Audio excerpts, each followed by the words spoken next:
தொழில் வளர்ச்சியில் தமிழ்நாட்டை நம்பர் 1 மாநிலமாக மாற்ற அரசுக்கு தொழில் நிறுவனங்கள் ஒத்துழைக்க வேண்டும். முதலமைச்சர் ஸ்டாலின் வேண்டுகோள். ஏடிஜிபி ஜெயராம் பணியிடை நீக்கத்தை திரும்பப் பெற தமிழக அரசு மறுப்பு. சிறுவன் கடத்தல் வழக்கு மட்டுமல்லாமல் வேறு புகார்களும் இருப்பதாக உச்சநீதிமன்றத்தில் விளக்கம். ஈரான் நடத்திய அதிநவீன ஏவுகணை தாக்குதலில் இஸ்ரேலில் 25 பேர் பலி.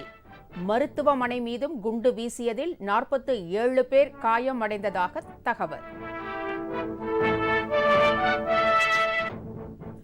தமிழ்நாட்டில் வீட்டு உபயோக மின் கட்டணம் உயர்த்தப்படாது என மின் வாரிய தலைவர் ராதாகிருஷ்ணன் உறுதி.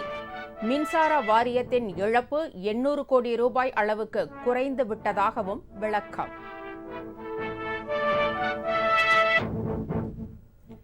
கூட்டணி கட்சிகள் அதிக தொகுதிகள் கேட்டு திமுகவுக்கு நெருக்கடி கொடுப்பதாக நயினார் நாகேந்திரன் விமர்சனம். முருக பக்தர்கள் மாநாட்டை அரசியலாக்க வேண்டாம் எனவும் வேண்டுகோள். கீழடி அகழாய்வுகள் குறித்த ஆய்வறிக்கையை மத்திய அரசு ஏற்று வெளியிடும் வரை போராட்டம் ஓயாது. முதலமைச்சர் ஸ்டாலின் உறுதி.